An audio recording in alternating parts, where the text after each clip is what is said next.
आदाबर से आप देख रहे हैं स्टार न्यूज़ IPTV और मैं हूं आपके साथ नौशाद उस्मान। इस वक्त दिल्ली के इंदिरा गांधी स्टेडियम में मौजूद हूं और यहां जमीयत उलमा हिंद की जानिब से एक प्रोग्राम का आयोजन किया गया तहफ़्फ़ुज़ आइन के नाम से, और यहां बहुत सारे लाखों की तादाद में लोग मौजूद हुए। नहीं तो आज बिल पास हो जाने का। आप जो यहाँ आए हैं, चंद्रबाबू नायडू ने भेजा है आपको, पार्टी ने भेजा है? जी, आज आगे हमारे को अरशद मदनी साहब ने दावत दिया है और बोलते हमें इसमें शामिल।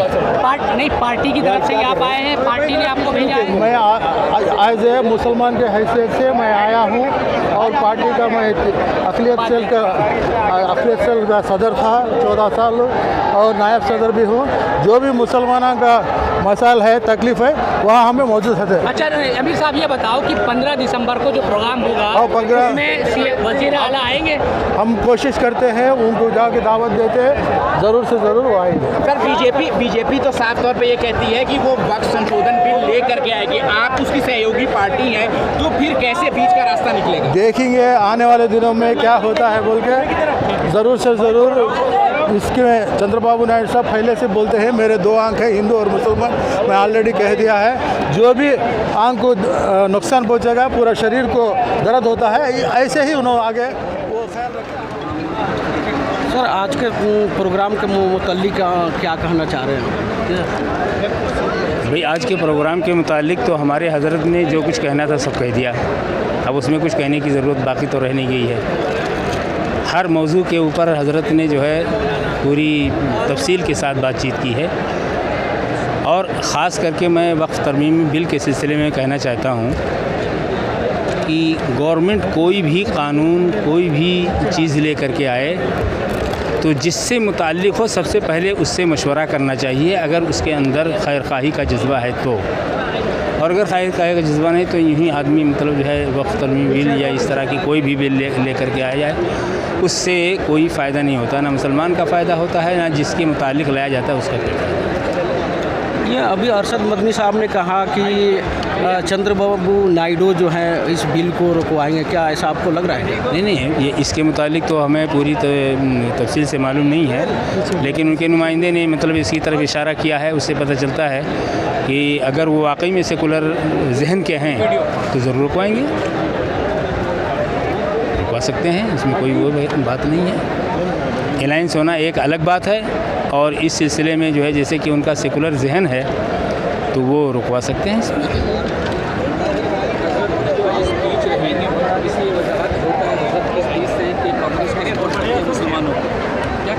जी, कांग्रेस का मसला नहीं है, कोई भी सेकुलर पार्टी हो, अगर जो है तमाम तबके को लेकर के चल रही है तो उसकी हज़रत हिमायत करते हैं। कांग्रेस हो या कांग्रेस के अलावा कोई भी पार्टी हो, वो अगर हिंदुस्तान के अंदर अमन व अमान चाहती है तो सारे लोगों को लेकर के चलना पड़ेगा। हिंदुस्तान जो है एक गुलदस्ता है, उस गुलदस्ते के अंदर हर तरह के फूल होते हैं, हिंदू, मुस्लिम, सिख, ईसाई हर तरह के लोग रहते हैं। वो उनके साथ सबके साथ अच्छा बर्ताव किया जाएगा तो ये मुल्क तरक्की करेगा। 2025 का इलेक्शन बहुत करीब है, मुसलमानों को क्या मैसेज देना चाहेंगे सर? नहीं, इलेक्शन के ताल्लुक से जो लोग सेकुलर हैं वो उनको वोट दें, जो हिंदुस्तान की तरक्की चाहते हैं उनको वोट दें, मैं ये कहना चाहता हूँ। तमाम पार्टियाँ ये बात कहती है, वो करते कौन है या बेहतर जानते हैं? सब लोग नहीं कहते हैं ना, लेकिन कुछ लोग तो ज़बानी जमा खर्च करते हैं, ज़बानी जमा खर्च करते हैं कि मतलब जो है मैं मुल्क को तरक्की की तरफ ले जाना चाहता हूँ, लेकिन अंदरूनी तौर पर उनके दिल में ये बात नहीं रहती है, वो कुछ और करना चाहते हैं। इसके लिए जो है इखलास चाहिए अंदर, मतलब जो है उसके अंदर दिखावा नहीं होना चाहिए, इखलास होना चाहिए। इखलासुल्लाहियत जिसके अंदर होगी वही शख्स जो है इस मुल्क को जो है सही अंदाज में चला सकता है। असरारुल हक कासमी, नाइब सदर जमीयत उलमा। जो प्रोग्राम जमीयत उलमा हिंद के प्लेटफार्म से हुआ है, दरअसल ये कानून की बालादस्ती को कायम रखने के लिए हुआ है, क्योंकि हमारा जो आइन है, कानून है, वो सर्वोपरि है, और जो इस मुल्क के कानून को तोड़ने की कोशिश कर रहे हैं जो भी लोग हों, और वो किसी भी मज़हब से ताल्लुक़ रखते हों, तो वो आइन के ख़िलाफ़ है। यानी वो आइन की रूह को बर्बाद करना चाहते हैं। उस आइन को बचाने के लिए और हिंदुस्तान की रूह को बचाने के लिए हमारे कायद हज़रत मौलाना सैयद अरशद मदनी दामत बरकातुहुल आलिया ने इस प्रोग्राम को मुनक़्क़िद किया है। तहफ़्फ़ुज़ आइन के लिए जमीयत उलमा हिंद का अगला कदम क्या है सर? जी तहफ़्फ़ुज़ आइन के लिए अगला कदम जमीयत उलमा हिंद का क्या है? नहीं, अगला और पिछला नहीं, जमीयत उलमा हिंद का तो रोज़ अव्वल से, और जब तक उलमा हिंद कायम है और हमारे अकाबिर ज़िंदा हैं, तो हम अपने आइन के बचाव के लिए और कानून की बालादस्ती के लिए पूरी कौम को, चाहे वो हिंदू हो, मुसलमान हो, सिख हो, ईसाई हो, उनको जगाने का काम जमीयत उलमा हिंद करती है हमेशा। तक में जो लोग यहाँ हैं आइन से जानने की कोशिश करते हैं कि आज का इनका मकसद क्या रहा और ये क्या समझे और क्या कहना चाहेंगे। सर, आज जो प्रोग्राम हुआ उसके ताल्लुक से क्या कहना चाहेंगे? हाथ छोड़ दीजिए। इसके ताल्लुक से मैं ये कहना चाह रहा हूँ कि यह हुकूमत को जो वक्फ बिल के ऊपर जो औकाफ के जो मसले में जो किया गया है उसमें तरमीम ना करे, जो कानून चल रहा है उसे चलने दिया जाए, इस चीज़ के ऊपर ज़्यादा बहस।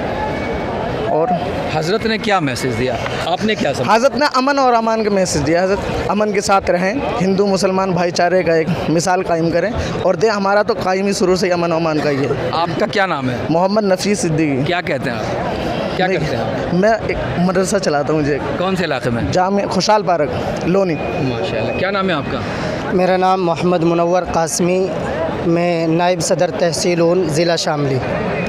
यूपी से आए हैं? जी, यूपी से आया हूँ। चाहेंगे आज के प्रोग्राम के बारे में? बस आज के प्रोग्राम कहने की ज़रूरत नहीं, सबके सामने है। आज का जो प्रोग्राम था तहफ़्फ़ुज़ आइन हिंद के नाम से था। हिंदुस्तान के संविधान को बचाना, हिंदुस्तान के कानून और उसके आर्टिकल को महफूज रखना, ये जमीयत उलमा हिंद का अव्वल दिन से ही कोशिश है। और इंशाअल्लाह जब तक जमीयत उलमा हिंद के अकाबिरीन और जमीयत उलमा हिंद रहेगी, इंशाअल्लाह इस मनहज पर और इस तरीक़े पर काम करती रहेगी। तहफ़्फ़ुज़ आइन हिंद पर जब भी कभी कोई आँच आएगी तो जमीयत उलमा हिंद आपको बरसर पैकार खड़े हुए मिलेगी इंशाअल्लाह। क्या नाम है सर आपका? मेरा नाम मौलाना ताहिर साहब है। कहाँ से तशरीफ़ लाए हैं? मैं ज़िला गाज़ियाबाद लोनी से तशरीफ़ लाया हूँ और एक हमारी जमीयत बहुत बड़ा काम कर रही है दीन के लिए और दुनिया के लिए। और मैं मदरसा जामिया यूबिया से हाज़िरी हुई है, ज़िला गाज़ियाबाद के पास से लोनी से, और ये कौम के लिए हाज़िरी हुई है। और यहाँ पूरी हिंदुस्तान से दूर दूर से कौम आई हुई है, हमारे मुसलमान भाई और भी भाई सारे आए हुए हैं। और जो यहाँ पर कमेटी ने इंतज़ाम करा है और उलमा इकराम ने इंतज़ाम करा है, ख़ास करके हमारे मौलाना अरशद मदनी साहब जो हमारे सरफरस्त हैं और हमारे सर के ताज हैं, और उन लोगों के कहने पर हम लोग आए यहाँ पर। और हम लोगों ने एक कायम से प्यार से मोहब्बत से यहाँ पर आकर और इस प्रोग्राम को हमने रखा और पब्लिक ने सुना। और इंशाअल्लाह हज़रत की हर बात पर हम लब्बैक रहेंगे और जो हज़रत कहेंगे उस चीज़ पर इंशाअल्लाह हम कायम रहेंगे और इंशाअल्लाह दा क़यामत तक कायम रहेंगे। हिंदुस्तान के अंदर हम चाहते हैं कि हमारे सारे मजहबी भाई आपस में प्यार बना के रखें और इंशाअल्लाह हम भी रखेंगे। क्या नाम है आपका? मेरा नाम सआदत करीम चतुर्वेदी है।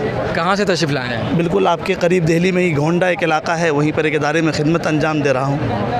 और इस प्रोग्राम में जमीयत उलमा की आवाज़ पर सिर्फ मैं नहीं बल्कि किबार उलमा किराम हिंदुस्तान के कोने कोने से और हिंदुस्तान की बड़ी आवाम जो जमीयत उलमा से जुड़ी हुई है या अपने इस मुल्क से मोहब्बत करती है, वो सब जमीयत उलमा के इस दावत पर लब्बैक कहते हुए इस प्रोग्राम में हाज़िर हुए। और ये प्रोग्राम जमीयत उलमा ने तहफ़्फ़ुज़ आइन हिंद के उन्वान पर यह प्रोग्राम किया था कि हमारे मुल्क के आइन ने जहाँ मज़हबी आज़ादी हमें दी है तो हमें उस मज़हबी आज़ादी के मुताबिक ज़िंदगी गुजारने की राइट दी जाए। लिहाजा अगर इस मुल्क के संविधान ने हमें यह आज़ादी दी है तो किसी और को ये हक़ नहीं है कि हमारी आज़ाद चीज़ों पर या हमारी आज़ाद राय पर कोई अपनी गिरफ्त डाले या उस पर हमें रोकथाम करे। इसी सिलसिले में बहुत तफसील से हमारे सदर जमीयत उलमा हिंद हज़रत मौलाना सैयद अरशद मदनी दामत बरकातुहुल आलिया ने खिताब किया और सीनियर वकला आए हुए थे और भी मुअज़्ज़ज़ सरकारी जो है शख्सियात आए हुए थे। उन्होंने भी बड़ी तफसील से इस पर बात रखी और हिंदुस्तानी आवाम के जहन में ये बात डाल दी कि हमारे इस मुल्क में मुल्क का आइन हमें आज़ादी के साथ, मजहबी आज़ादी के साथ ज़िंदगी गुजारने की इजाज़त देता है और ये हक़ देता है। लिहाजा हम इस हिंदुस्तान में जहाँ आइन के तहफ़्फ़ुज़ के साथ साथ इस मुल्क में ज़िंदगी गुजार रहे हैं, वहीं हिंदुस्तानी भाई जितने भी धर्म के मानने वाले हैं सबसे आपसी मोहब्बत, उख़ुवत और रवादारी के साथ ज़िंदगी गुजार रहे हैं। आगे भी हम इसी तरीके से मोहब्बत को आम करेंगे, आपसी इत्तिहाद को बढ़ावा देंगे।